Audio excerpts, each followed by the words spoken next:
আমাদের যে কোনো পরীক্ষাতে বিসিএস এ বিজ্ঞান থেকে সবথেকে বেশি মার্কের প্রশ্ন আসে এবং অন্যান্য যে পরীক্ষাগুলো আছে সেখান থেকে বিজ্ঞান থেকে দেখা যাচ্ছে যে 4-5 মার্ক বিজ্ঞান থেকে আসে। তো আমি যদি গতানুগতিক বা অ্যাজ ইউজুয়াল কিছু প্রশ্ন বা কিছু টপিক যদি আমি বিজ্ঞান থেকে শিখে যেতে পারি তাহলে খুব সহজেই এই মার্কটা আমি ক্যারি করতে পারি। তাহলে সেরকম কিছু টপিক্সের ক্ষেত্রে আমরা একটু একটু দেখতে পারি।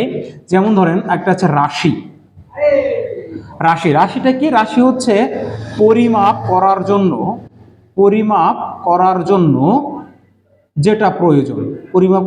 যেটা প্রয়োজন তাকে বলা হচ্ছে রাশি। তাহলে রাশিটা কি?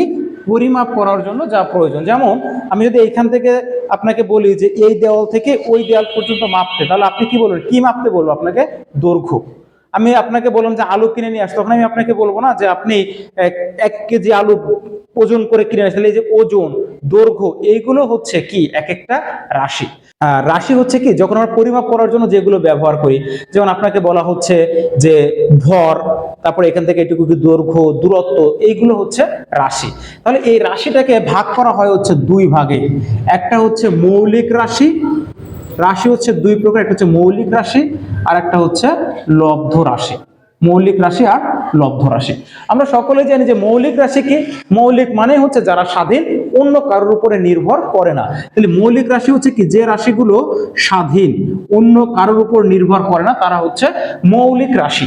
এই মৌলিক রাশির সংখ্যা হচ্ছে 7টি। মৌলিক রাশির সংখ্যা 7টি।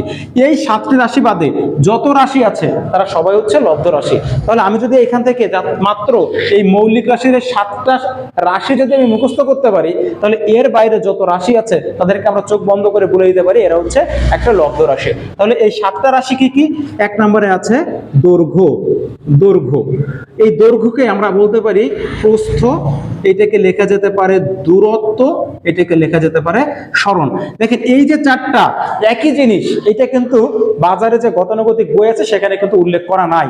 তাহলে আপনি মনে রাখবেন দৈর্ঘ্য একটা মৌলিক রাশি, প্রস্থ মৌলিক রাশি, দূরত্ব মৌলিক রাশি, সরণ মৌলিক রাশি। এই হচ্ছে 1 নাম্বার। 2 নম্বরে আছে ভর, 3 নম্বরে আছে সময়, 4 নম্বরে আছে তাপমাত্রা, 5 নম্বরে আছে দীপন তীব্রতা, 6 নম্বরে আছে তড়িৎ প্রবাহ, আর লাস্ট 7 নম্বরে আছে পদার্থের পরিমাণ। তাহলে এই যে 7টা রাশি, এই 7টা রাশি বাদে যত রাশি আছে তারা সবাই কি রাশি? তারা সবাই হচ্ছে লব্ধ রাশি। লব্ধ রাশির সংজ্ঞা আমরা লিখতে পারি যে রাশি মৌলিক রাশির উপর নির্ভর করে, তারা হচ্ছে লব্ধ রাশি। তাহলে এখন যদি আপনাকে আমি বলি যে বলেন কাজ, এটা কি রাশি? তাহলে দেখেন কাজ কিন্তু এই 7টা রাশির মধ্যে নাই। তাহলে কাজটা কি? কাজ হচ্ছে লব্ধ রাশি। যদি আপনাকে বলা হয় ত্বরণ, এটা কি রাশি? তাহলে এটাও কি রাশি? লব্ধ রাশি। যদি বলা হয় চাপ, এটা কি রাশি? লব্ধ রাশি। বল, লব্ধ রাশি। তাহলে এই 7টা আপনি মুখস্থ করবেন, এর বাইরে যত রাশি আছে তারা সবাই হচ্ছে লব্ধ রাশি। এইটুকু মুখস্থ করলে এখান থেকে আপনি কিন্তু 1 মার্ক কমন পেতে পারেন। ভিডিওটি যদি ভালো লাগে তাহলে শেয়ার দিয়ে রাখবেন। এরকম আরো ভিডিও আমি আমার পেজে দিয়ে থাকবো। আপনাদের উপকার হলে আপনারা ভিডিওগুলো দেখতে পারেন এবং বন্ধুদের সাথে শেয়ার করতে পারেন। ধন্যবাদ।